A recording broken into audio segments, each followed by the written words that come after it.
Greve dos professores está completando um mês em BH, hein, meus amigos? Que situação! E você, Bruno, que é pai de duas crianças, como é que isso está te afetando, hein, irmão? Ué, cara, a gente fica sem trabalhar, né? Porque não tem rede de apoio, a escola também não disponibiliza nenhum novo formato para ajudar a gente, no caso da escola integrada, né? Na parte da tarde, por exemplo, não são os professores que ficam com as crianças, são o pessoal da escola integrada que também ainda estão na escola, né? Acaba que prejudica demais, mas essa greve aí é legítima e eu tô fechadão. Cara, os seus filhos, ele ainda tem um adendo ainda, que elas são crianças atípicas, né? Sim, meus meninos são deficientes e acaba que a gente já faz muito por eles, né? Por exemplo, eu deixei de trabalhar CLT para poder ficar com eles, mas aí acabou que eu engrenei aqui nos meus negocinhos e eu preciso de trabalhar, né? Aí nesse momento eu tô com tudo atrasado para poder dar o máximo de atenção para eles. E é isso. Agora é esperar a reposição, porque, né, eles estão dificultando até isso. Pois é, né, rapaz? Wes, você tem alguma informação sobre a greve dos profissionais da saúde, não, perdão, da educação? Vamos ler aqui uma notícia. Greve dos professores completa um mês em BH. Entenda impasse. Classe reivindica por reajuste salarial e questiona aumento da terceirização na rede municipal. Por outro lado, a administração municipal alega que já atendeu pautas prioritárias. A greve dos profissionais da educação de Belo Horizonte, capital mineira, completa um mês nesta quarta-feira, dia 27, com impasses entre administração municipal e professores. Enquanto a prefeitura alega que já atendeu a maior parte das pautas prioritárias, a categoria reforça que o principal ainda não foi cumprido. Após decidirem pela continuidade da greve, mesmo após novas promessas da Secretaria Municipal de Educação, a classe marcou uma nova assembleia para esta quinta-feira, dia 28. Os professores alegam que a pauta de reivindicações conta com 78 itens e foi construída em conjunto pela categoria. O executivo, por outro lado, prometeu cumprir 7 dos 8 pontos prioritários da categoria, mas negou atender pedidos relacionados ao reajuste salarial e à contratação dos trabalhadores terceirizados por meio das organizações de sociedade civil. De acordo com a Prefeitura, o reajuste proposto para os profissionais chegou a 6,61%, sendo 2,4% concedidos em fevereiro e 4,11% a partir do dia 1º de maio, data base para o reajuste salarial do funcionalismo público. O índice supera o aumento proposto para o piso salarial do magistério, que para este ano é de 5,4%. A alegação é questionada pelo sindicato, que pede o pagamento integral do piso no primeiro nível da carreira, com 5,4% mais 15% retroativo a janeiro, ao contrário do que o SMED tenta sugerir à opinião pública. A pauta foi oficialmente aprovada e entregue ao governo municipal no dia 12 de março de 2026. Porque a gente viu nessa matéria da Itatiaia, o grande impasse está sendo sobre as reivindicações do, dos profissionais da educação, e a prefeitura diz que já, a Secretaria de Educação diz que já atendeu as demandas, né? Só que, se a gente for lá no Instagram da Sindirede, o pessoal tá dizendo outra coisa. Vamos analisar isso juntos? Vamos lá, o Instagram da Sindirede, e qual que é o nome do outro perfil que eu não tô conseguindo ler, Wes? CSP Consultas MG. Aqui eles estão falando sobre a verdade sobre a greve, né? O Sindirede BH desmente novas declarações da secretária de Educação, Natália Araújo, dadas à imprensa.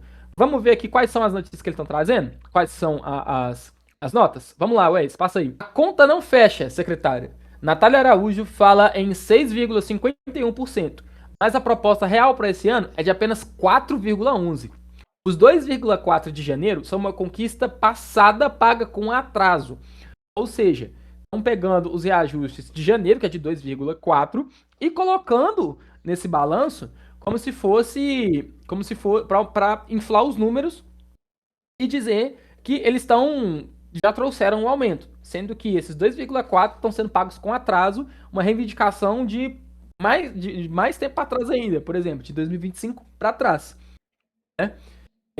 E exigimos os 5,4% do piso nacional, mais 15% de recomposição das perdas históricas.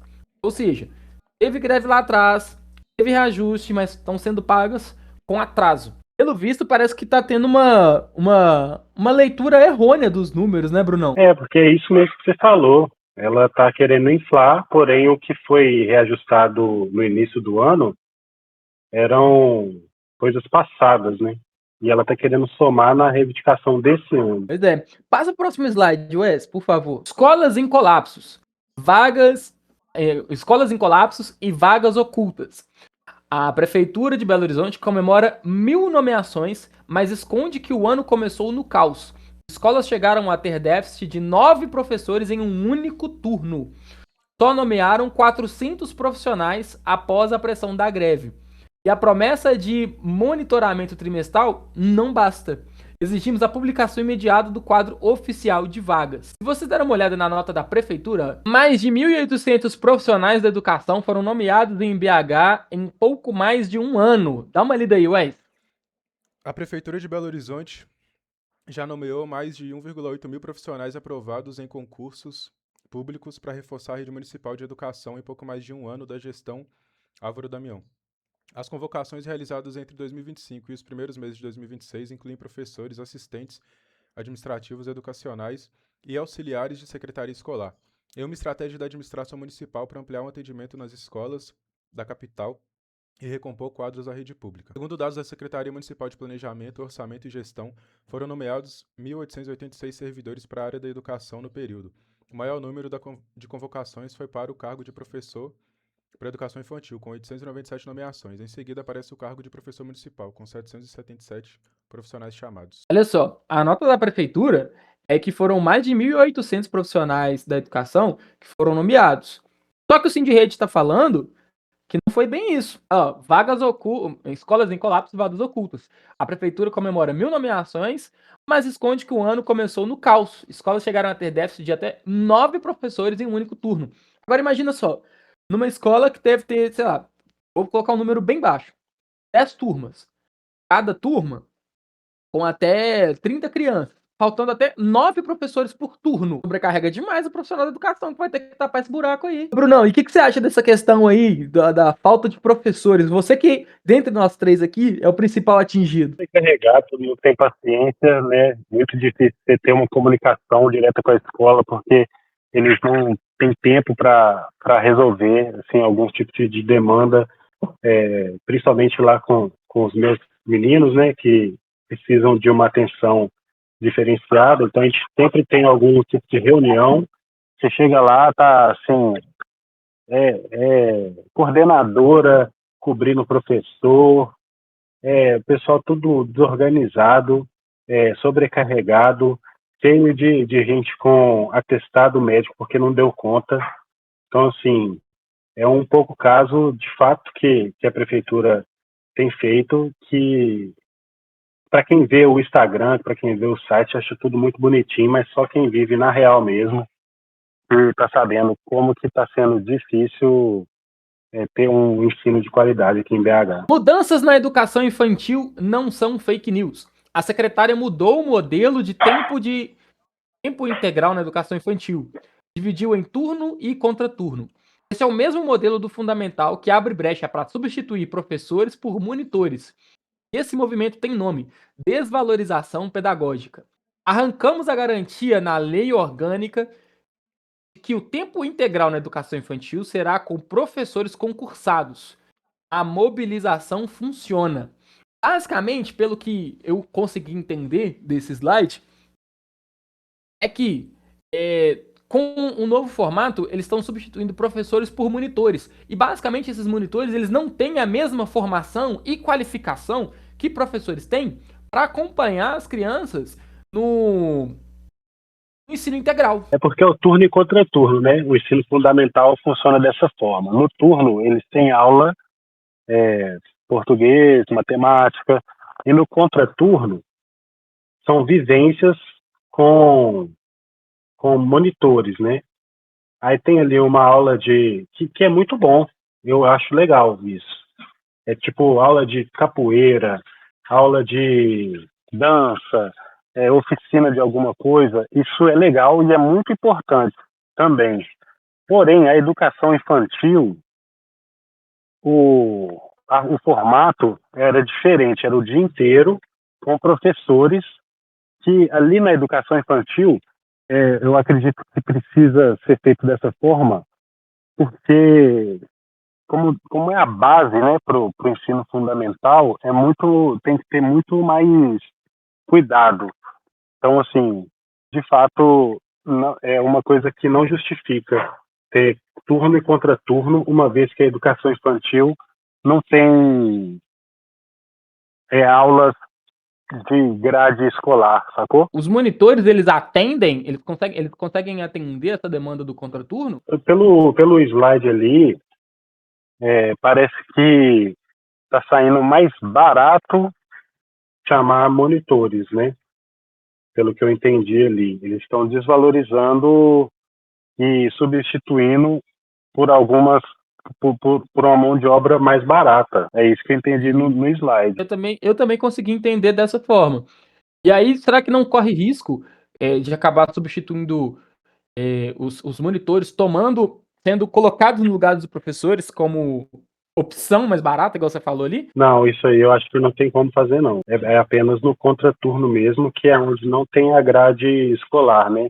A grade de ensino escolar. Que ali é onde você consegue fazer uma oficina, uma aula de alguma coisa, que é a parte da escola integrada. Isso tudo são medidas para reduzir os gastos. Mas eu não entendo a insistência da prefeitura em querer reduzir gastos com saúde, com educação, que são as coisas mais essenciais que tem na cidade, velho. Então, para mim isso não faz nenhum sentido. Privatização e falta de fiscalização nas OSCs, que é a Organização da Sociedade Civil. O que está em jogo com as OSCs é a privatização da elaboração pedagógica do trabalho com estudantes com deficiência e neurodivergentes, além de uma ausência completa de fiscalização dos recursos públicos enviado a essas organizações. Defendemos que a responsabilidade pedagógica do AEE, hoje sobrecarregado com apenas um professor por escola, seja dos concursados. Também rejeitamos o uso das OSCs como cabide de emprego, indicações de diretores de OSCs ou vereadores de bairro. Devem dar lugar a processos seletivos públicos, transparentes e a contratos via CLT. Basicamente foi o que a gente comentou ali mais cedo. Colocarem monitores a substituírem atividades no contraturno que deviam ser com pedagogos, principalmente em certos acompanhamentos no contraturno para crianças neurodivergentes e com deficiência. E o AE, que é o atendimento educacional especializado, é como se fosse uma pessoa que ajuda as demandas da criança com deficiência. Adapta uma atividade ali que ela não dá conta e reforça o que vai ser passado em sala, sacou? E isso é feito lá na escola dos meninos, acho que tem 2 pessoas que fazem o AEE para todas as crianças com deficiência, assim. Eu acredito que tem no mínimo 2 crianças com deficiência por sala. Então é muito pouco. E ainda assim eles querem tirar os concursados para colocar algum terceirizado, sacou? Também é muito errado isso estar acontecendo. E uma curiosidade aqui que aconteceu ontem, por exemplo, lá na escola dos meninos tem piscina. E eles têm aula de natação, assim, vivências aquáticas que chamam. Aí o Raul estava todo empolgado para a aula, a gente ajeitou as coisinhas dele aqui e foi para a aula. A escola mandou, né, autorização e tal, ou seja, a escola se diz preparada para dar início às aulas aquáticas do ano, né? Chegando lá, quando eu fui buscar o Raul, ele estava totalmente frustrado, estava sentido, porque ele não pôde entrar na água, porque não tinha um profissional para entrar com ele na água, porque ele precisa de um auxiliar. O Raul tem a auxiliar dele, que é uma pessoa terceirizada. E essa pessoa não poderia entrar na água porque seria desvio de função. Aí eu te pergunto, se todos não podem participar, por que criou expectativa na cabeça do menino? Então é isso que acontece, gente. Para quem vê Ô, assim, a escola ali tem aula de natação, é muito bonitinho, mas para quem vive é completamente diferente. Porque não tá preparada para atender todas as pessoas que estão ali com as suas particularidades, né, cara? E na minha opinião, inclusão é isso. Ou tem para todos ou não tem para nenhum. Não existe uma disputa sindical. A secretária mente. Representamos legalmente todos os trabalhadores da educação, concursados e terceirizados. Portanto, mesmo se migrarem para as OSCs, que são as organizações da sociedade civil, não perdemos a representação. Nos causa estranheza a Prefeitura de BH liderar uma disputa em nome de outra entidade. Além disso, o Sindirrede vive exclusivamente de contribuições voluntárias de filiados, sem imposto sindical ou financiamento público. Não há qualquer risco ou comprometimento da nossa receita financeira com as escolhas sindicais dos trabalhadores. Mas por que será que o Sindirrede colocou esse slide em específico? Não há motivo para a continuação da greve, diz secretária de Educação de Belo Horizonte. A secretária municipal de Educação de Belo Horizonte, Natália Araújo, defendeu nesta segunda-feira do dia 25 de maio o fim da greve da categoria, que já dura um mês, e afirmou que praticamente todas as reivindicações dos servidores foram atendidas. Eita.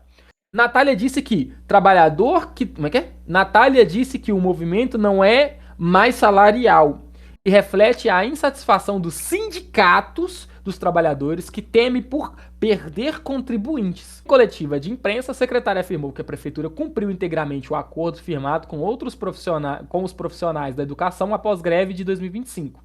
Segundo ela, os trabalhadores receberam em janeiro um reajuste de 2,4% previsto no acordo, além da recomposição geral de 4,11% anunciada no último dia 18, referente à reposição integral da inflação acumulada nos últimos 12 meses, calculada pelo Índice Nacional de Preços do Consumidor.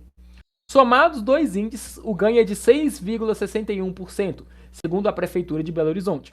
A secretária argumentou que o acordo judicial firmado no ano passado quitou pendências históricas e tornou improvável uma nova paralisação motivada por salários. A secretária disse que não tem mais motivo para ter greve e que isso é culpa do sindicato, que é uma briga que o sindicato acha que vai perder contribuintes. Sendo que o próprio Sindirrede já deixou claro que a receita deles vem por contribuições voluntárias dos profissionais. E eles não vivem não contam com recursos públicos. E eles não têm essa questão de perder contribuintes. Porque independente do profissional da educação, eles os defendem. Mesmo se eles migrarem para organizações da saúde civil, da sociedade civil. Loucura, né, cara? Ano passado teve greve, esse ano está tendo greve. Era uma coisa que não acontecia na gestão passada da prefeitura aqui. E a gente vê muita negligência da prefeitura em querer conversar de fato. Você vê que aí a Natália disse que a continuação da greve não é por conta mais de salário. Só que lá no início a gente leu que eram mais de 70 pontos a serem discutidos. Então, não é sobre o salário. Entendeu? É qualidade mesmo de trabalho, é a educação que está abandonada e é lamentável isso tudo que está acontecendo. A gente vê que tem um pouco caso quando a própria secretária de educação fazer esse tipo de declaração, né?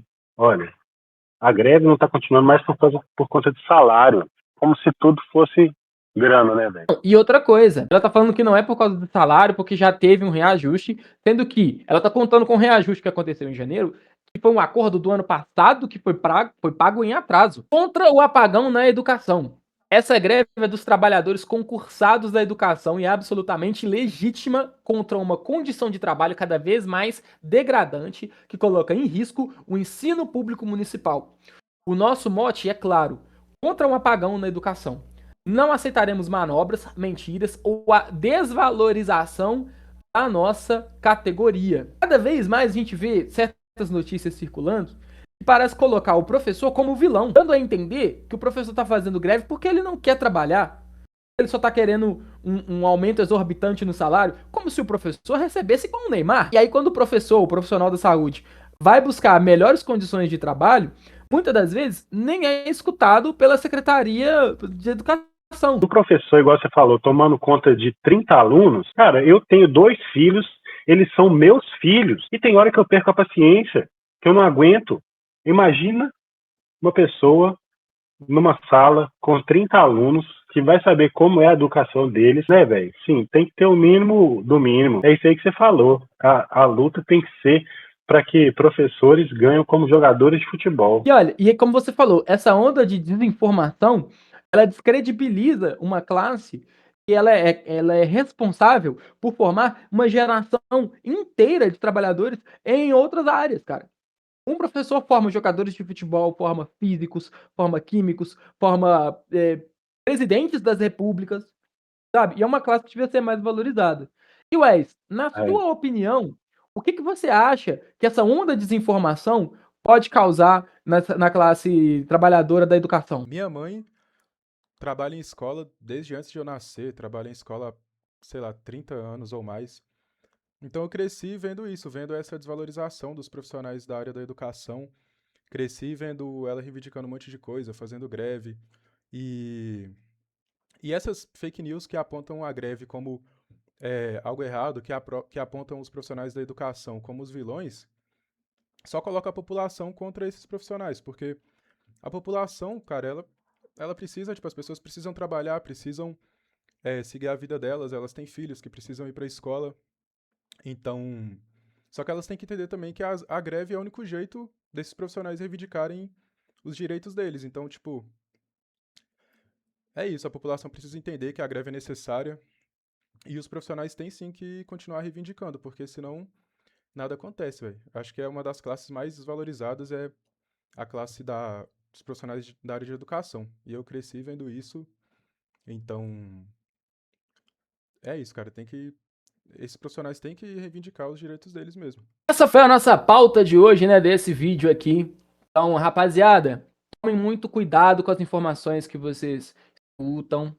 Procurem entender, né, o outro lado da moeda, porque se existe uma negociação, quer dizer que existem 2 pontos. Existem 2 lados da história, então, por favor, busquem o outro lado.